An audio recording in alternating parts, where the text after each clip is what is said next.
Yeah, perfect. Hey, we've got a problem here.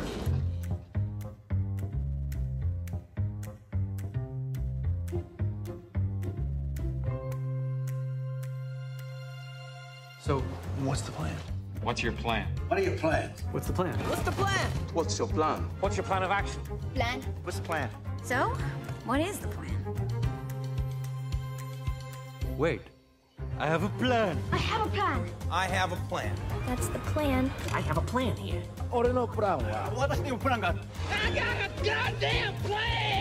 This plan's gonna work. Master Plan, Phase 1, Side A.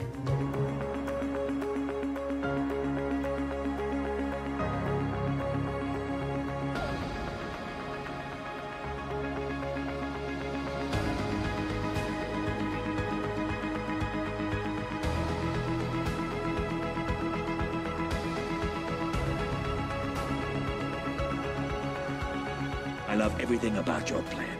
भाई इससे कहते हैं planning. What's it say? Well, it says, I love it when a plan comes together.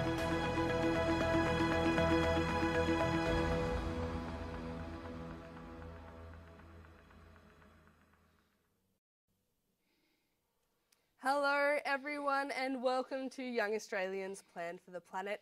I'm Jessie and I'm here with Ian, and today we're going to be running through a very exciting session coming to you live from Questacon. But before we get started today, I'd like to take a moment to acknowledge the traditional owners of the land and custodians of the country, the Australian and Torres Strait Islander people, and our first innovators of this land. Today, we would like to especially recognise the elders of tomorrow.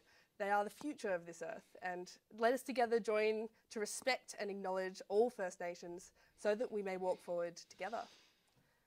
Okay, let's get started. So, Ian, what do we have in store for us today? Well, we've just had the video on the plan, the Sustainable Development Goals plan. And what we're going to be talking about today is how we're going to build the plan for Australia sustainability.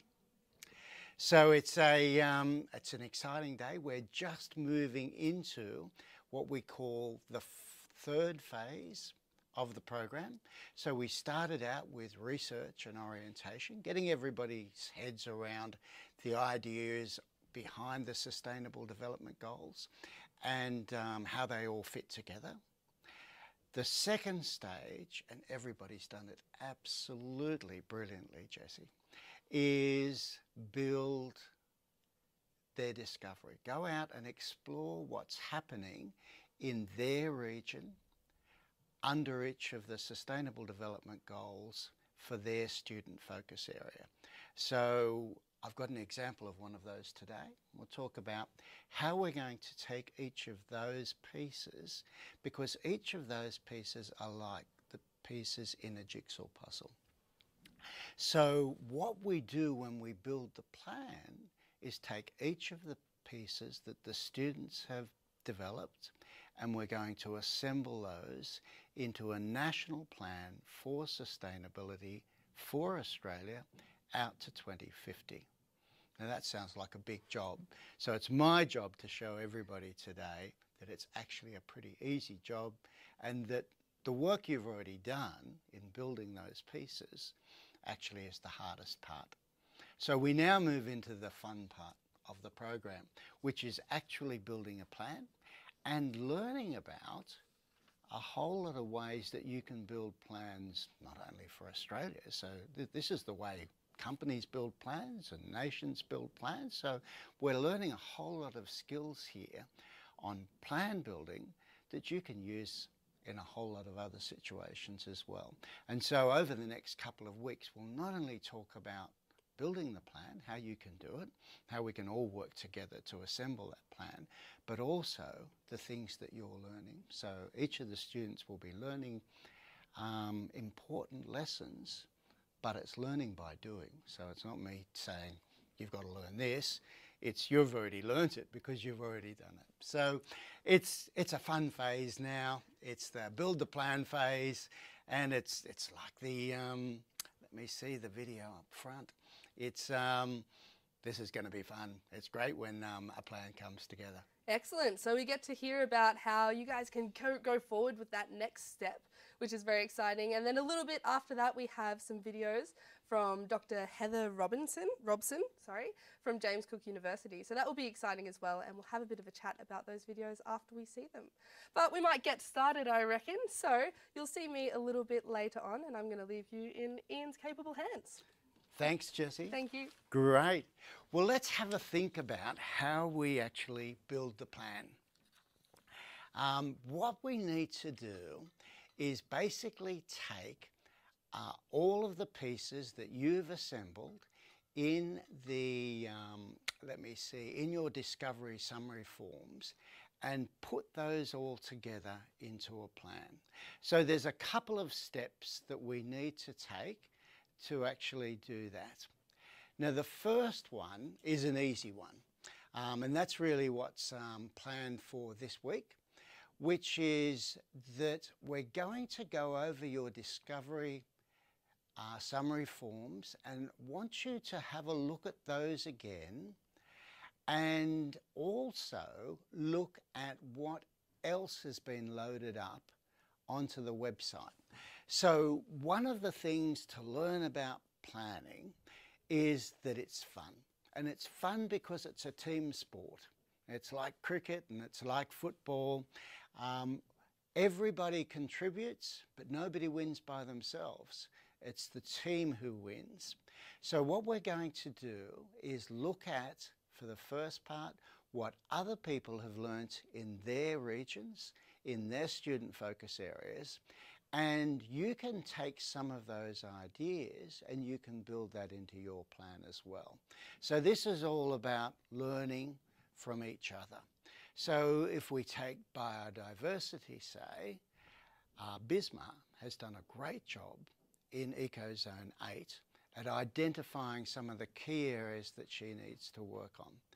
But you can have a look at what Bisma has already identified, and you can learn from that, but also Bisma is able to learn from what you've done.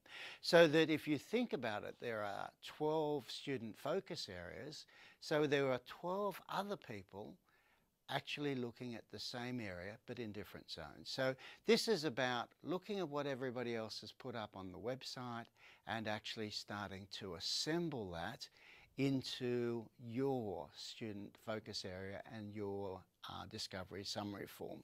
So just spend a few minutes this week, maybe a little bit longer if you like, just looking at what other people have done, and feel free to update your discovery summary form to include any other ideas that you would like to. So that's the first step, and that's a pretty easy one. That's really important because what we're going to do next to build the plan is just like a jigsaw puzzle. So you've done the most important part, which is build the pieces of the jigsaw puzzle. And a good plan is just simply assembling all of those pieces so that they fit together well. Now that is all business planning is about. And we're going to go through the first stage of that process over the next 6 weeks in building the plan. So let me explain how we're going to do that. We're going to, and there's a couple of steps in this, one of which we've looked at, which is review. Now the second part to have a look at is the fact that each of the areas in your student focus areas, so you'll notice that one of the student focus areas is clean energy, another one is climate change. But guess what? They're a bit interrelated. So if we address clean energy, we're actually helping climate change. So what we want you to do, having reviewed your discovery summary forms, updated those if you need to, is then just have a think about all of the other areas in the Sustainable Development Goals and how they might relate to your particular area. Because one of the great things about business planning and bringing it all together into a single plan is often as we solve one problem, we're actually solving part of another one. And as we solve 2 or 3 problems, we're actually solving 2 or 3 others. And that's really the, let me see, amazing thing about pulling a plan together, that we identify where the challenges are, we start to work out solutions to those challenges, and then we start to assemble it all. And once we've assembled it, it actually starts to be a much bigger solution than just the individual pieces. So that's what we'll be doing over the next couple of weeks. Now the third piece, once you've started to check on the interconnectivities, and the way we're going to get you to do that is fairly simple.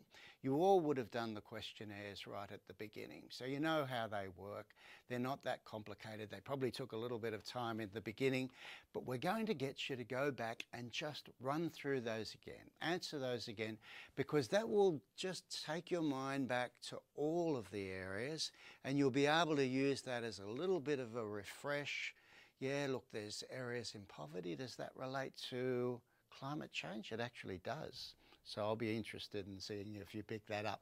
So we're going to get you to do the questionnaires again. That should take about 30 minutes. It'll be fast this time because you already know it. There's no trick questions. We haven't changed them at all. Exactly the same questionnaires, but that will get you familiar with the bigger picture.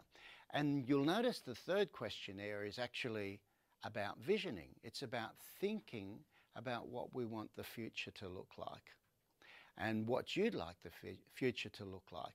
Now, that again is to get you thinking that through, because in the third step, we're going to get you to start thinking about a vision for your student focus areas. If everything worked really well in terms of your objectives, what would that actually look like?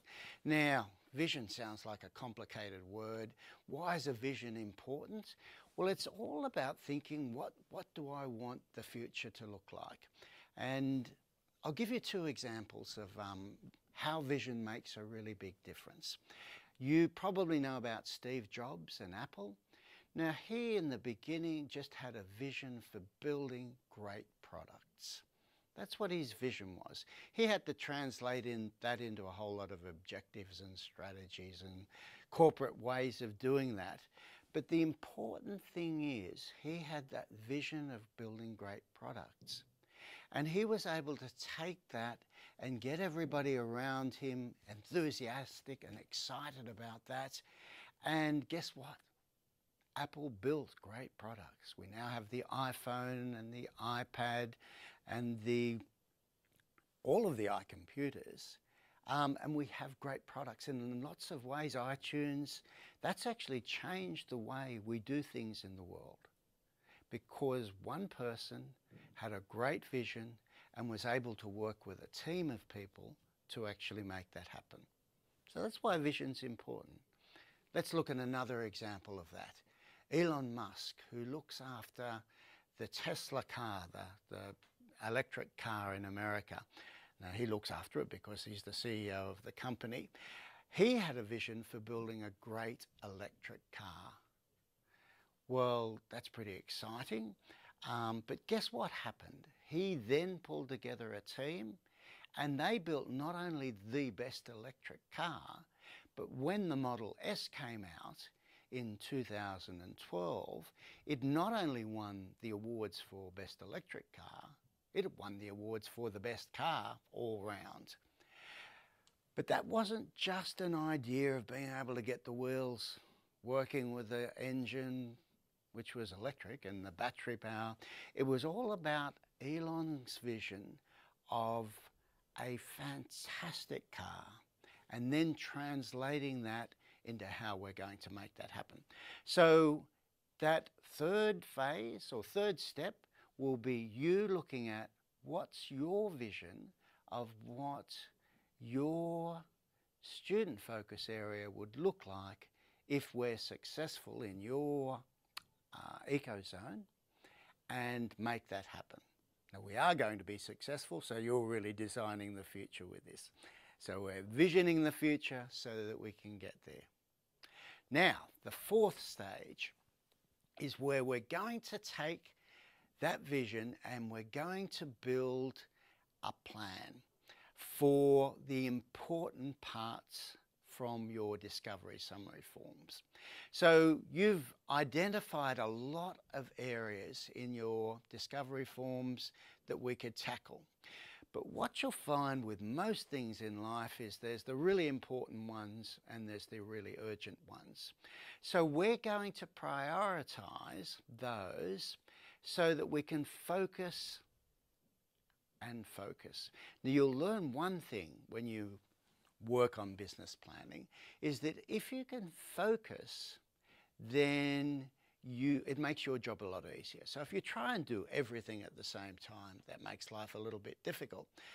However, if we can focus on the important parts of your discovery summary form, then we can make that happen.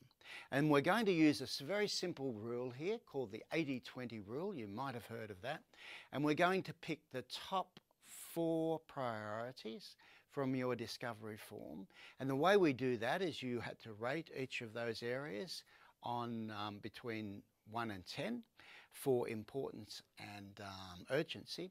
And we're going to add those 2 up, and guess what? You'll get a score out of 20, and the top scores, we're going to take the top 4 of those.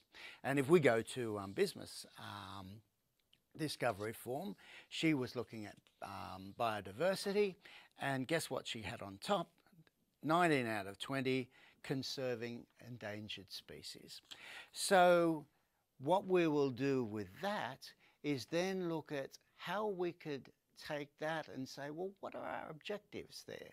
What are our strategies? How are we going to action that? And how are we going to measure whether we actually achieve that?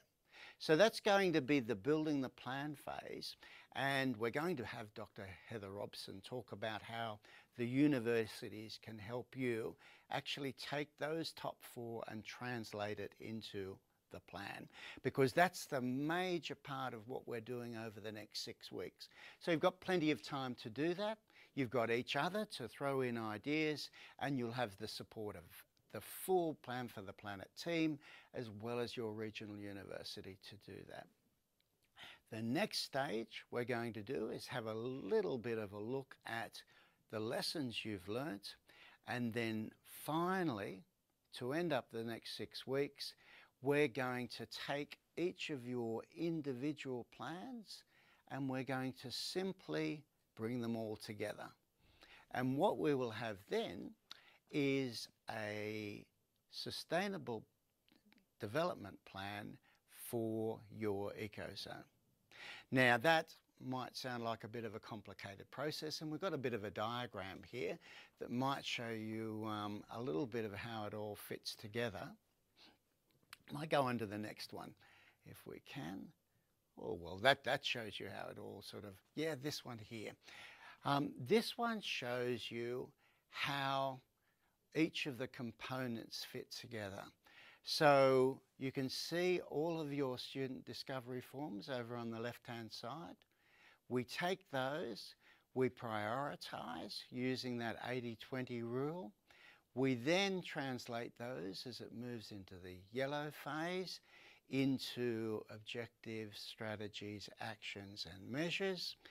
And then you'll see we combine those, and then we move to the point where we take each of the 20 EcoZone plans, we do something called synthesize those, so we'll all work together on that. We'll find out all the common themes and we build that into the national plan, and that's what we present, Jesse, when we talk to the people in Canberra about how we're going to make this happen and how they can support us. So that's what we're going to be doing over the next 6 weeks. It's the exciting part of this. And as I said, most of the hard work's done. So it's crunch time. It's putting it all together. It's putting it all together to make our plan. Yeah, yeah. Fantastic. I have a couple of questions about what you've just said, though.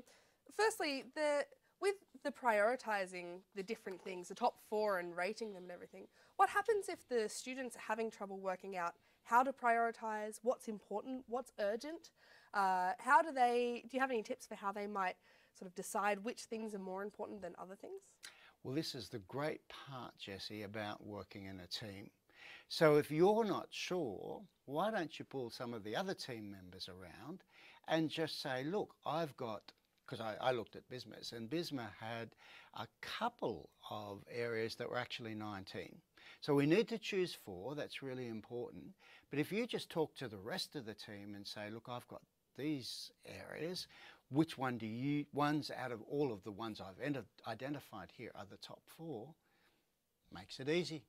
It's a bit of fun. Bit of teamwork. Bit of teamwork, a bit of fun, and it's important now because good planning is about great teamwork, and that's why we spent all the time up front building the team. Excellent. And can they also ask other areas what they might be prioritising and why, to sort of get some ideas to help them out with that as well? Look, absolutely, and it's not restricted to your team at your school. So there's probably other students who aren't involved in this who you could ask. There's your parents, your friends. So this is about a bigger team than even our small team. So we've got teams right across Australia, but you've got a whole lot of networks, and networks are an important way of building plans as well. Excellent. And prioritising. And I suppose those priorities would change across the different eco zones as well. What's important for one might be a little bit less important for a different one, or less urgent or something like that. It's a really important point, because what we'll find is there's a lot of similarities between the eco zones, but there's some important differences.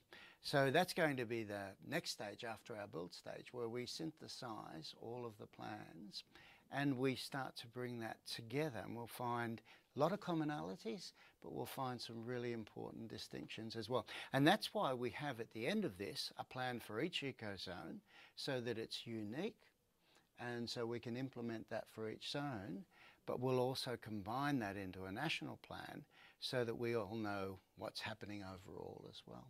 How fantastic. Now, I have another question.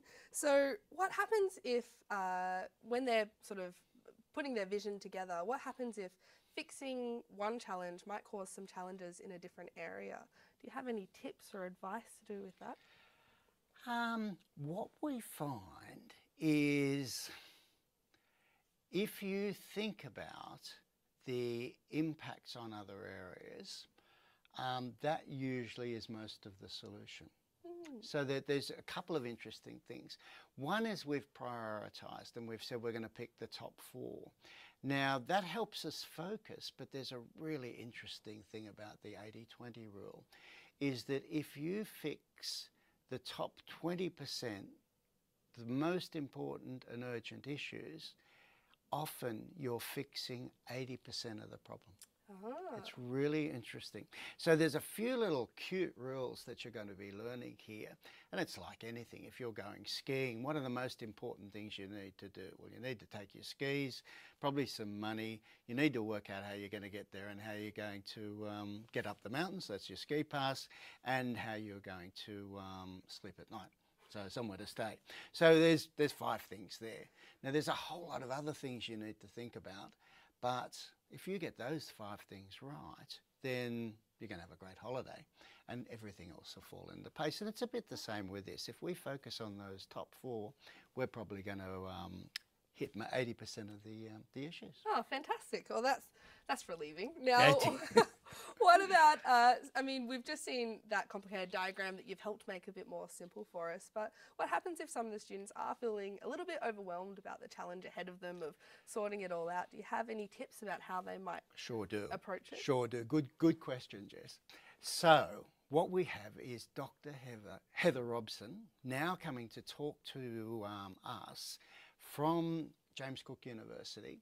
Now we have a regional university supporting each of the schools, and those teams can come in and actually help you if there's any areas of particularly the translating things into strategies and objectives and actions and measures. That all sounds a bit overwhelming sometimes, but it's not. It's actually really simple. So, you know, if I take your ski pass, well, what's your objective there?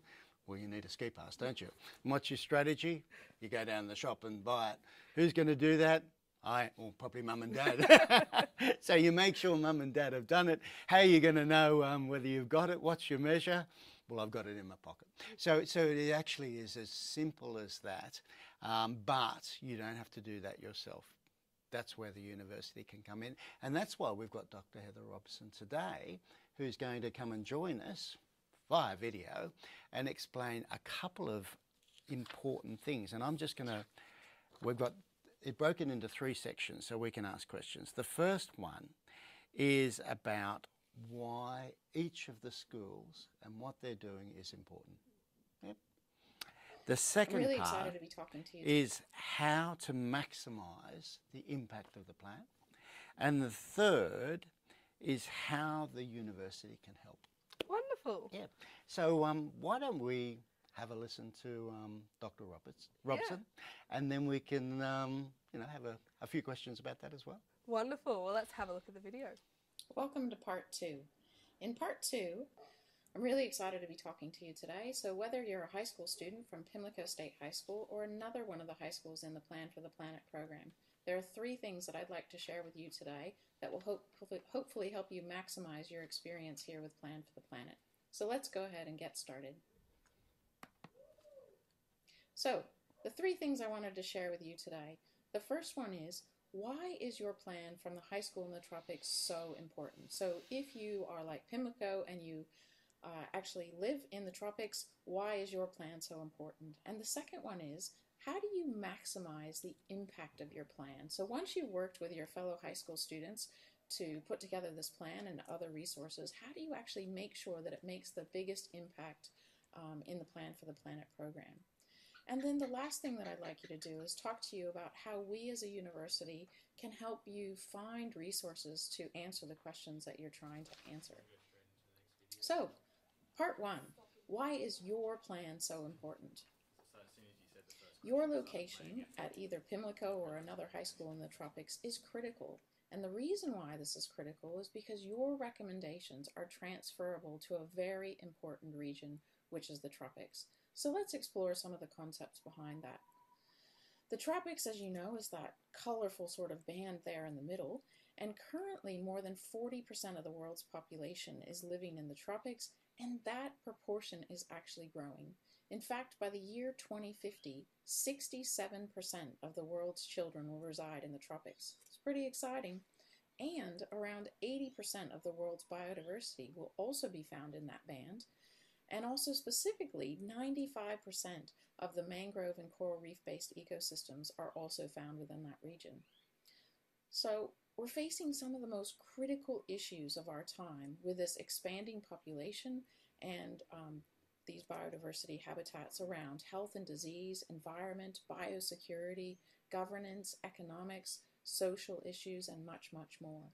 So if you take a look at this table or graph here, you can see that Australia in particular has that whole part in the top that's green, landmass in the tropics. And Queensland and Australia have major scientific assets that have been dedicated to tropical science in both in terms of knowledge and scientific resources and innovations in this region. So I'd like you to consider that populations in the tropics are urbanized, and this urbanization is actually growing at a faster rate than the rest of the world.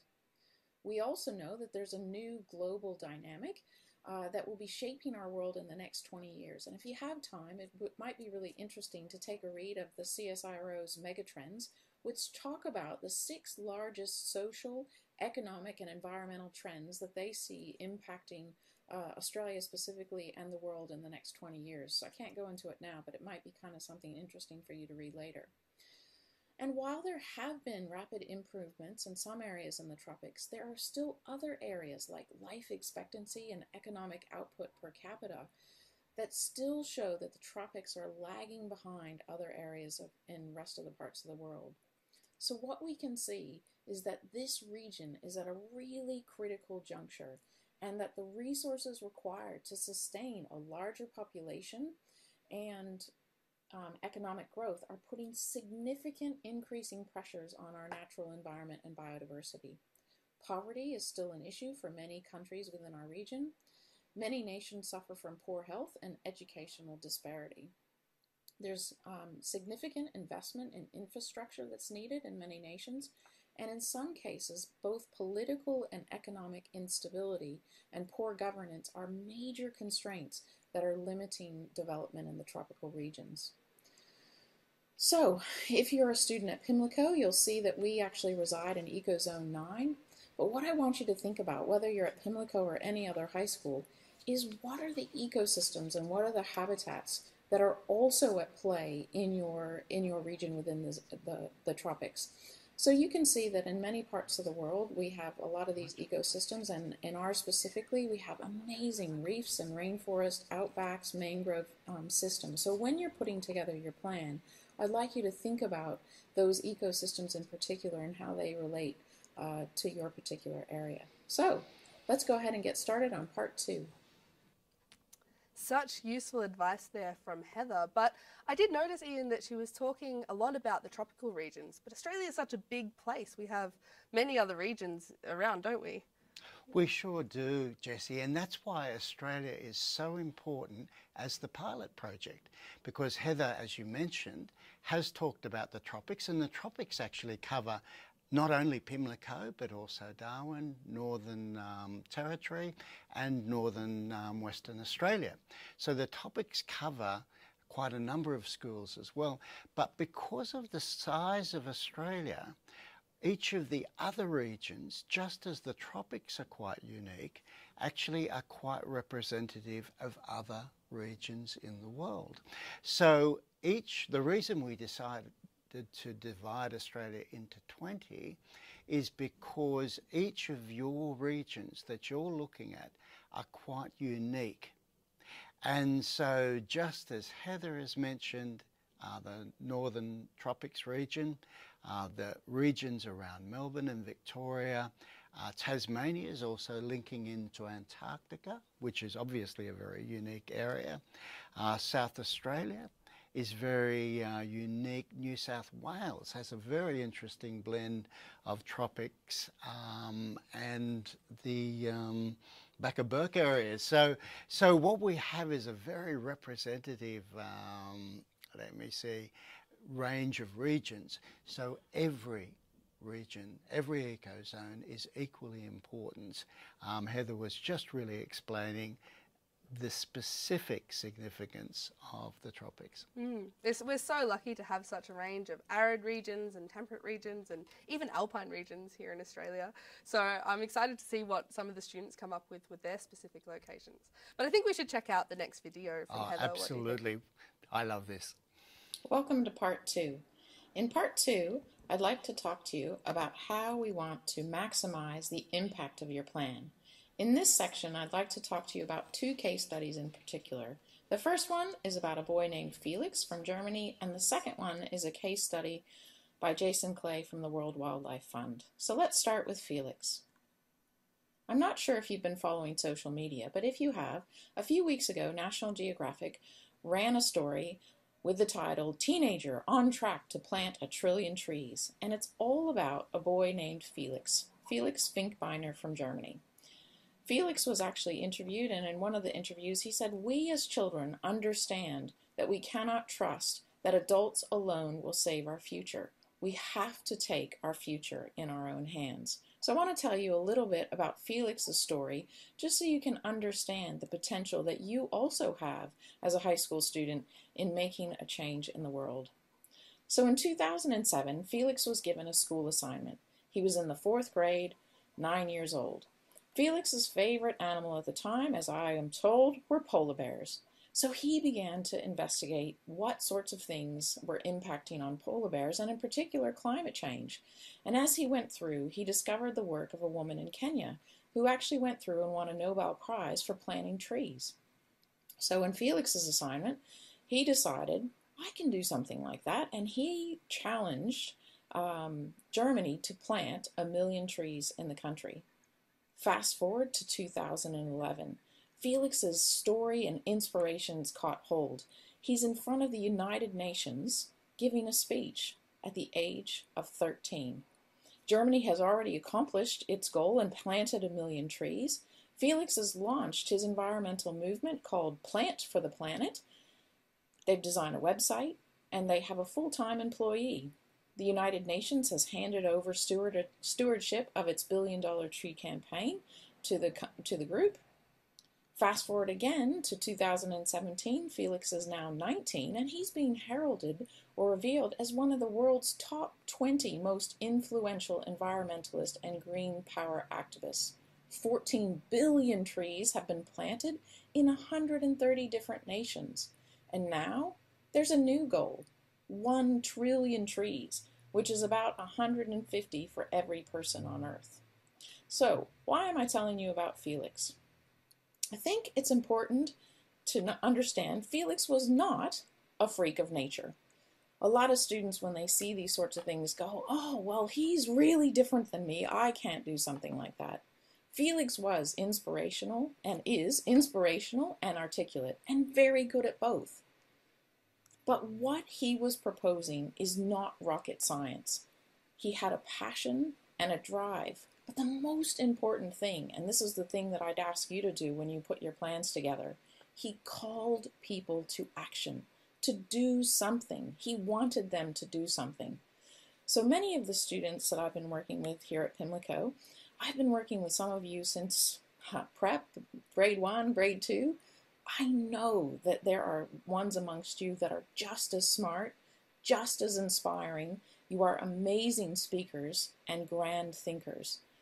So what I want you to imagine as you go through this part now is imagine what your recommendations can do if you implement them at scale.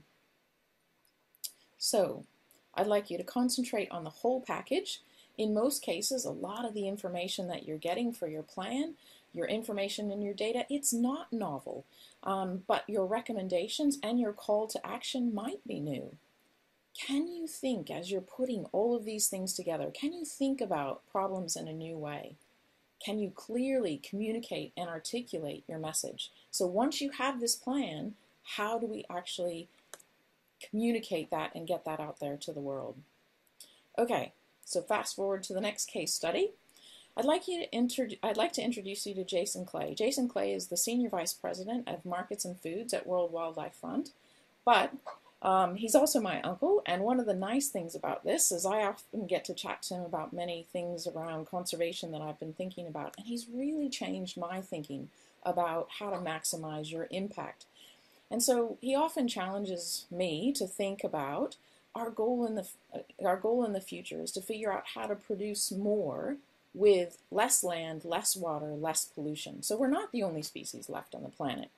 And a lot of the talks that we've had have been really good, and they have really changed my thinking around things. But in case you don't get to see him on a one-on-one basis, he gave a TED Talk in 2010, which I think captures a lot of the essence of these things that redefined my thinking. And the talk was actually called How Big Brands Can Help Save Biodiversity.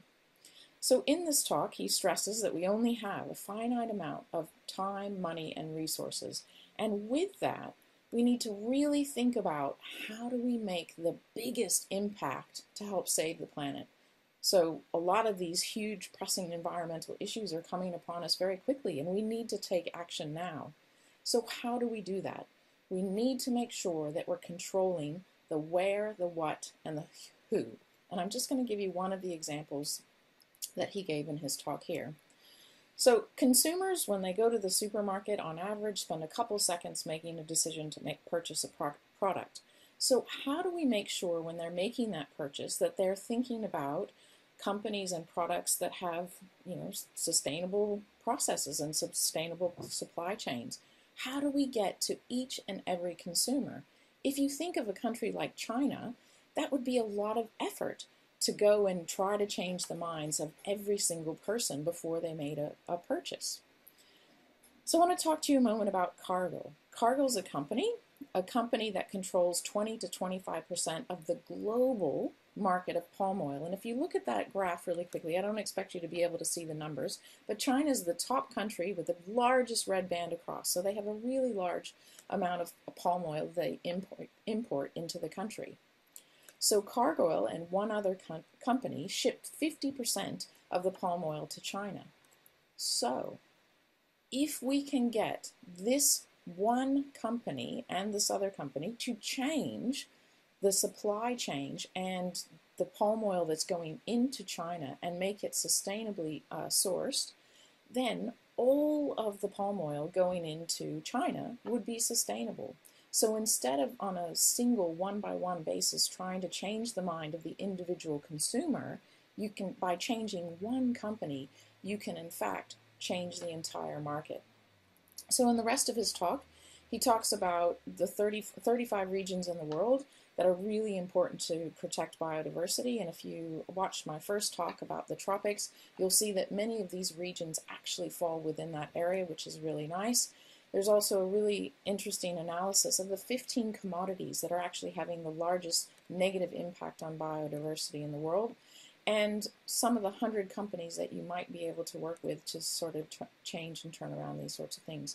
So this concept around changing the mind of a consumer versus changing the mind of a company in the market, this was a really aha or eureka moment for me. So it really, for me, it made me think that I could work really, really hard on both of these two things. But if you put your effort into something, where you put your effort really matters the impact that you're going to have if you want to make changes on an environmental scale very quickly. So each of you in your Plan for the Planet program have a particular focus area that you're working on. It might be poverty, it might be biodiversity, it might be something else. So your where is defined by where you live and where your high school is, so that's already defined for you, so that's one less decision you have to make. I'd really like you to think about your what. So what is causing the greatest impact on your particular focus area in your region? And then, how do you best target your who that will maximize the impact? So if you can draw it back to those two case studies, how do you actually do that? So one final section left, part 3, and I'll tell you in that section how to go through and find some resources that are available here for you in the region. Thanks. Wow, what useful advice there from Heather. And isn't Felix's story amazing? You know, Ian, I think the thing that really inspires me about Felix's story is that he's had such a huge global change from just being just an average kid, like, you know, I was once. I think we all were. Yeah. Yeah, look, I think the point that Heather made, which was often you see these things happening in the world and you think these people are exceptional people. Felix is an exceptional guy, but I think what Heather was saying, which was just so important, and that's where I think we really should finish today because we've gone a little bit over time, and we can have a look at Heather's last video on bringing in the other resources. Why don't we have another session in a week or two, or maybe 2 weeks' time? 2 weeks' time. When we're starting to do the build, and then that's really where the universities can come in and assist, and we can have Heather talking about that. And then let me see, and we can talk a little bit more about that in the session as well. But I think the best place to finish today is really just recapping on what Felix has done and Heather's point that Felix is no more exceptional than any student who's actually working on this program. Everybody out there, and I know this because I'm seeing all the results coming in, I've got to go out and meet quite a few students, and I'm going to be in the next couple of weeks. I've met all the students, and everybody out there is just as capable as Felix.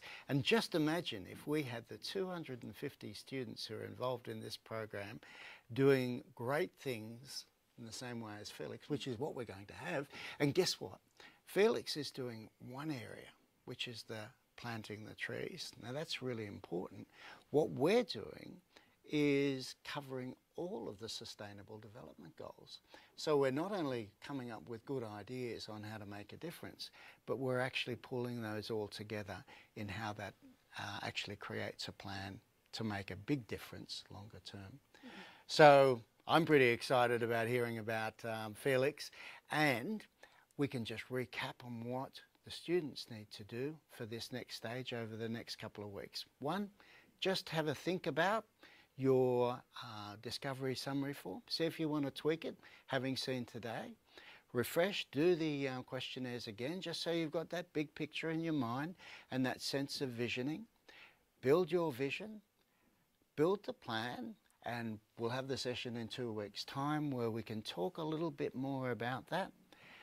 Then we're going to have towards the end of May a session on what we've learnt, and finally we'll be bringing it all together. So we've got an exciting 6 weeks coming up. We've got the inspiration of Felix, and we've got 250 students around Australia who are all set to go on this. Excellent, and some universities who are going to help us along the way. Exactly. So, thank you so much for joining us, everyone. That wraps up the end of our session, and we'll see you in a couple of weeks' time. Good luck with all of your plans. Thank you, Jessie. Thank you. And thank you, everybody.